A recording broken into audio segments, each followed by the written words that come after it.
CREA, o engenheiro civil Bruno Lagos, que nós vamos conversar agora. Bom dia, Bruno. Seja bem-vindo à Rádio Cidade. Em casos como esse do muro, né, o CREA, ele avalia a estrutura ou aguarda, por exemplo, laudos da Defesa Civil, da polícia, como é? Bom dia a todos vocês. Na realidade, o CREA, a função do CREA, na realidade, é fiscalizar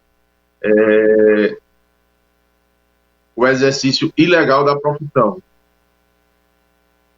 O CREA, ele não tem como função avaliar a estrutura do prédio, certo? Então, o que é que a gente reforça aqui é que toda construção, toda reforma que for executada, você tem que ter um profissional habilitado para aquilo ali. Porque é muito comum você acertar com o pedreiro,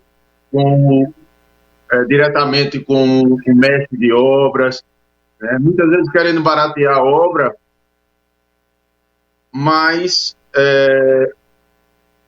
sem querer diminuir o saber, né, do pedreiro, do mestre de obra, que tem a vivência de obra, mas o profissional que estudou, que é o engenheiro, ele é que está habilitado a supervisionar a obra. Então, o CREA, nós temos uma fiscalização, né, que passa nas obras para ver se essa obra tem um profissional, se tem ART, que a ART é a anotação de responsabilidade técnica, onde o profissional,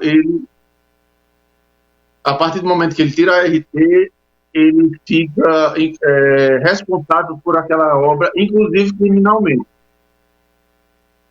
E eu estive aí nesse local e realmente pude comprovar que essa mureta, ela, por exemplo, não tinha pilares, né? E o restante da mureta, ela está, vamos dizer assim, com perigo de cair.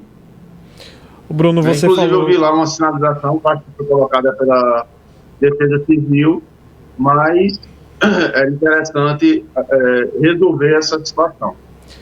Bruno, você falou sobre essa questão estrutural aí do muro.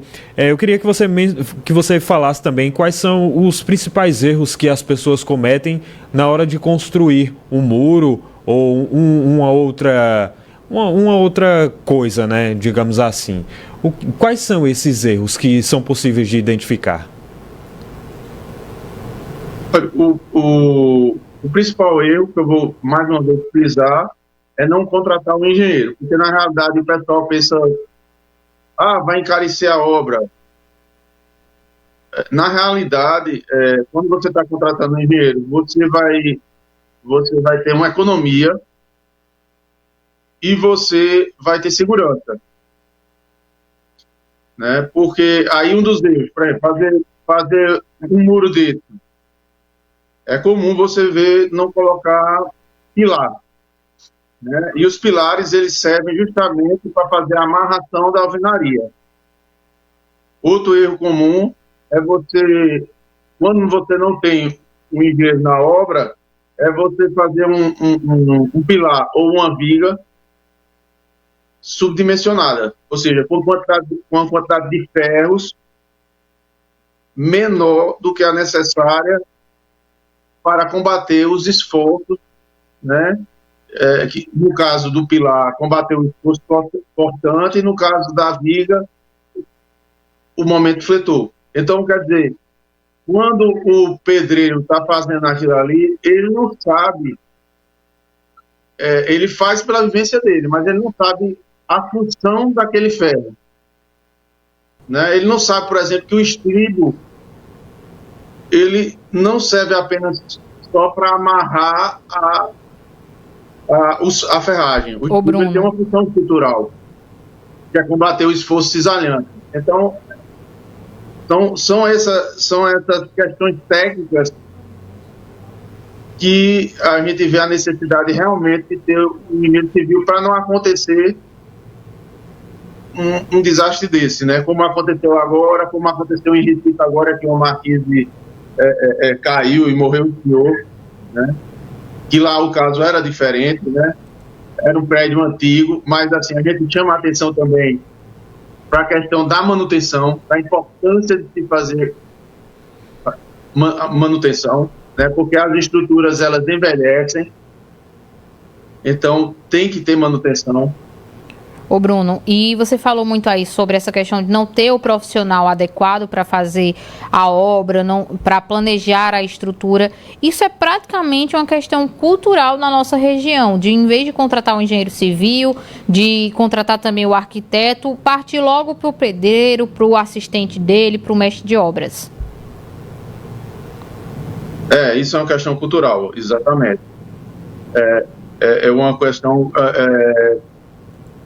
principalmente do interior, né, a gente verifica muito isso.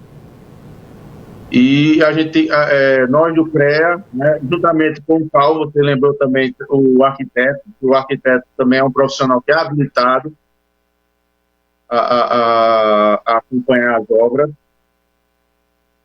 e também tem a questão técnica, mas a gente, eu estou falando como conselheiro do CREA, representando o nosso presidente Adriano Lucena, né, que ele está investindo muito nessa questão da conscientização da população em ter um profissional.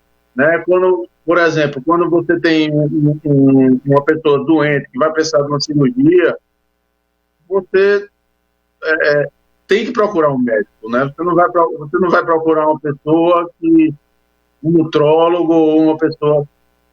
Você tem que procurar um médico. A mesma coisa na construção. Você tem que procurar ou um engenheiro ou um arquiteto. Muito bem, Bruno. Porque senão você vai estar colocando em risco a vida de pessoas como essa criança que, infelizmente, né, foi-se embora. Muito bem, Bruno. Eu queria que, para você encerrar, né, que você falasse sobre os canais de denúncia, né? Quais são esses canais em que a população pode entrar em contato e denunciar alguma irregularidade em alguma construção? Eu vou deixar aqui um número da inspetoria aqui do CREA. Só um momentinho. É o... Bom, o Bruno vai localizar, né, o número para fazer a denúncia. Então, Bruno, pode repetir o número, por favor? 99525 3835. Aí você fala lá com a Manuela, né, que é a nossa secretária lá do CREA, e pode fazer a denúncia.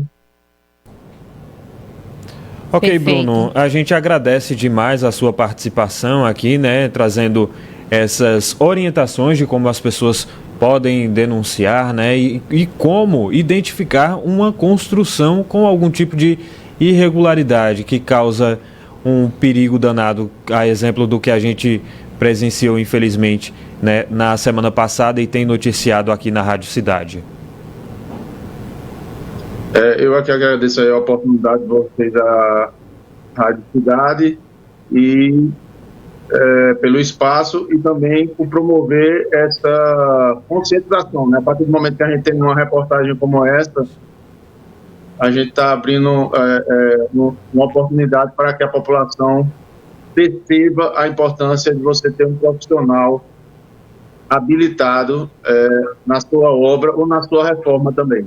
Perfeito. Então, nós ouvimos aí o engenheiro civil, que também é conselheiro do Conselho Regional de Engenharia e Agronomia de Pernambuco, CREA, o Bruno Lagos, falando sobre obras irregulares aqui na nossa cidade.